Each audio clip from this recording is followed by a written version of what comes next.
Musicians, especially rock stars, are well known for their flamboyant and outrageous personalities. But don't all musicians eventually turn into regular people when they go to the grocery store or put gas in their cars or whatever? Not all of them. Here are musicians you wouldn't want to meet. Billy Bob Thornton, while not acting on screen, also plays in a band. He really wants you to know that and to not ask him about his day job. His band, the Boxmasters, had a run of gigs they were promoting on a Toronto radio station when the host, Gian Gomeshi, had the misfortune of mentioning that Thornton had been in some movies in the past. Entertainment Weekly reported that Thornton bristled at his work being brought up and then gave a masterclass about being difficult on the air. Questions were evaded or flat out ignored with stunning tenacity. Billy Bob, you guys formed only in the last couple of years, right? I don't know what you're talking about. Gomeshi noted that the band was currently on tour with Willie Nelson. Pretty cool, right? Thornton's response? I've never met him. The air was thick with ridicule and hostility, and Thornton eventually said the host had been instructed not to bring up his acting career. The Boxmasters were supposed to play a song in the studio, but Thornton refused to join, apparently making up a lie that he didn't have his drums with him and then just bouncing from the studio altogether.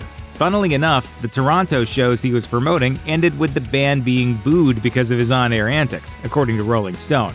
2 subsequent shows were canceled. As the one-hit wonder performer of a novelty song about drugs, Afroman is known primarily for 2001's Because I Got High. Both a celebration of and a cautionary tale against smoking marijuana, it details how a man's life goes terribly wrong because he neglects to take care of a series of escalating responsibilities, choosing instead to get high. At first, Afroman seemed like a jovial, chilled-out presence. One guess why? Both on his record and in the video featuring noted fictional stoners Jay and Silent Bob. But the next time Afroman made headlines, it was because of an ugly incident at a 2015 concert in Biloxi, Mississippi. According to TMZ, while Afroman was performing, a female fan got up on stage and danced next to him, to which he responded by flipping around and decking her in the face. According to witnesses, the woman crumbled to the ground, crying and bleeding, while Afroman continued with his song. Before long, police had ended the concert, arrested Afroman, and booked him on an assault charge. The fan, Haley Bird, sued the company that owns the concert venue and Afroman himself. As reported in TMZ, especially on account of how she may have suffered a concussion from the punch, a judge ruled in her favor, ordering Afroman to pay out $65,000. As the lead singer and chief creative force behind Smashing Pumpkins, Billy Corgan snarled his way to alternative rock superstardom in the 90s. With songs of anger and dissatisfaction like Zero and Today, millions of jaded young people found an ally in Corgan, who, over the past 20-odd years, has made a second career in starting feuds. For example, he dated Hole's Courtney Love before her marriage to Kurt Cobain, and then again after his death, according to Us Magazine. Corgan also worked on Hole's Celebrity Skin, which he then publicly trashed, saying it left a bad taste in his mouth. Years later, according to Rolling Stone, he wrote songs for a Love solo album that were included against his wishes, leading him to use Twitter to dismiss her, saying she should go away and live off her husband's money. And that's just how he treats people he knows. Corgan has more vitriol for strangers. According to Queerty, in 2011, he directed verbal abuse at a trans woman, while in 2016, The Guardian noted that Corgan went on the conservative Alex Jones show and compared politically progressive social justice warriors to both 1930s KKK members and the Maoists who started a communist revolution in China. Jennifer Lopez is a major actress and a mega successful pop singer, but she insists she's still just a normal person, belaboring the point on her hit single Jenny from the Block. There's quite a bit of evidence, however, that Lopez doesn't care to mingle with common folk. According to Star Magazine, one of the singer's associates told them, she doesn't speak to salespeople, restaurant or hotel staff, or flight attendants. She only talks through her assistants. Also, on one occasion, a flight attendant allegedly asked Lopez if he could get her a beverage. The attendant said, "But Jennifer refused to acknowledge me. She turned her head away and told her personal assistant, please tell him that I'd like a Diet Coke and lime." And in 2012, a maid working at a hotel in Germany told Us Weekly that she asked Lopez for her autograph during a stay. Assistants rejected her on Lopez's behalf, and a day later, the maid said she was fired after Lopez complained. Lopez apparently isn't much kinder to famous people.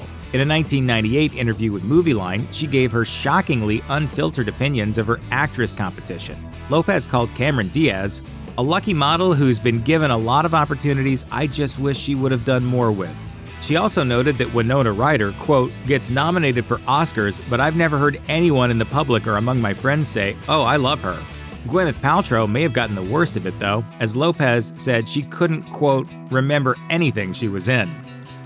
The Beach Boys' chief songwriter, Brian Wilson, took things to the next level in the mid-60s, creating pop symphonies like Pet Sounds, which is universally regarded as one of the greatest records ever made. Wilson's bandmate and cousin, Mike Love, however, didn't agree. According to Vice, when he heard a sample of what would become Pet Sounds, Love barked, "Who's gonna hear this shit? The ears of a dog?"